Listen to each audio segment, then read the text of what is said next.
Video शुरू करने से पहले आइए कुछ क्षण आंखें बंद करें। हे श्री कृष्ण, हमें सही कर्म करने की शक्ति दीजिए। हमारे मन से डर, चिंता और असफलता का भय दूर कीजिए। हमें ऐसा धैर्य दीजिए कि हम परिणाम नहीं, प्रयास पर ध्यान दें। हमें ऐसा विश्वास दीजिए कि हम हर परिस्थिति में स्थिर रह सकें। हे माधव, हमारे कर्म पवित्र हों, हमारा मन शांत हो और हमारा जीवन उद्देश्यपूर्ण हो। जय श्री कृष्ण। क्या आप भी मेहनत करते करते थक चुके हैं? क्या कभी ऐसा लगा कि आपने सब कुछ दिया, फिर भी जिंदगी ने आपको कुछ नहीं दिया? एग्जाम में फेल हुए, इंटरव्यू में रिजेक्ट हुए, रिश्तों में दिल टूटा और अब डर लगता है अगर फिर से असफल हो गया तो? आज मैं आपको भगवद गीता का एक ऐसा ज्ञान देने वाला हूं जो आपके डर, एंजाइटी और ओवर थिंकिंग को जड़ से खत्म कर सकता है। गीता का श्लोक। सरल परिचय। भगवद गीता अध्याय 2 श्लोक 47 में श्री कृष्ण कहते हैं, कर्मण्येवाधिकारस्ते मा फलेषु कदाचन। अर्थ, तुम्हारा अधिकार केवल कर्म करने में है, उसके फल पर नहीं। जब अर्जुन युद्ध भूमि में खड़े होकर भ्रम और निराशा में डूब गए थे, तब श्री कृष्ण ने उन्हें यही सिखाया, तुम बस अपना कर्तव्य करो, परिणाम की चिंता मत करो। यह सिर्फ आध्यात्मिक वाक्य नहीं है, यह मानसिक स्वतंत्रता का सूत्र है। सोचिए, एक स्टूडेंट पूरी रात पढ़ाई करता है, लेकिन एग्जाम हॉल में उसका ध्यान सवालों पर नहीं, रिजल्ट पर होता है। अगर फेल हो गया तो लोग क्या कहेंगे? डर उसकी मेहनत को खा जाता है। एक प्रोफेशनल ऑफिस में काम करता है, लेकिन उसका ध्यान काम पर नहीं, प्रमोशन पर है। अगर प्रमोशन नहीं मिला तो? अगर बॉस खुश नहीं हुआ तो?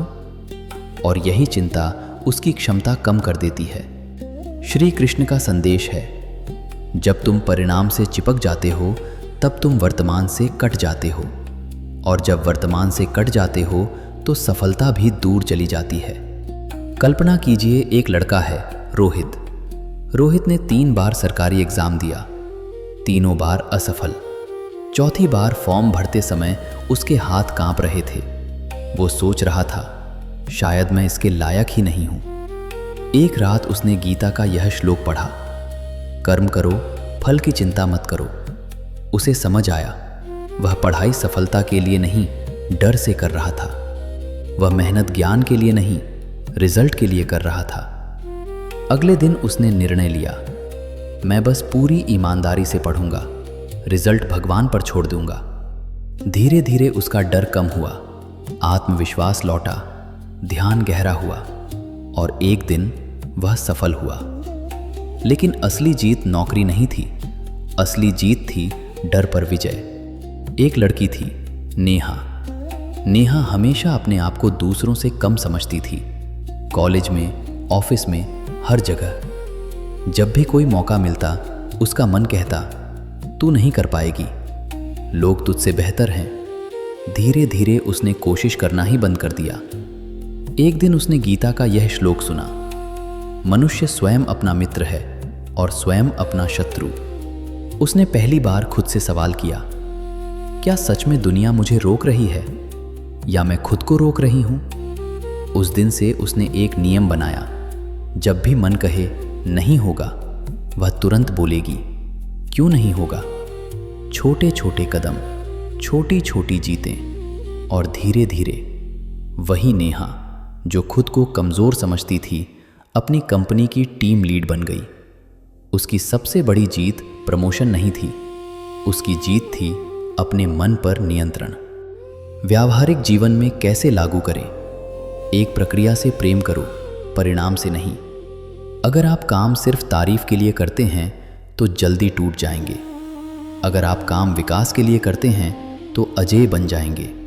आपका काम है प्रयास, परिणाम हजारों कारकों पर निर्भर है। जब आप पूरा प्रयास देते हैं तो पछतावा खत्म हो जाता है। 3 असफलता को पहचान बनाकर मत जियो। फेलियर का मतलब आप बेकार हैं नहीं है, मतलब सिर्फ इतना है, यह तरीका काम नहीं किया। 4, वर्तमान में जियो। भविष्य की चिंता आपको कमजोर करती है। अतीत का पछतावा आपको रोकता है, लेकिन वर्तमान आपको शक्ति देता है। 5. ईश्वर पर भरोसा रखो। आप पूरी तस्वीर नहीं देख सकते, लेकिन भगवान देखते हैं। कभी कभी देर से मिलने वाली सफलता आपको बड़े मंच के लिए तैयार कर रही होती है।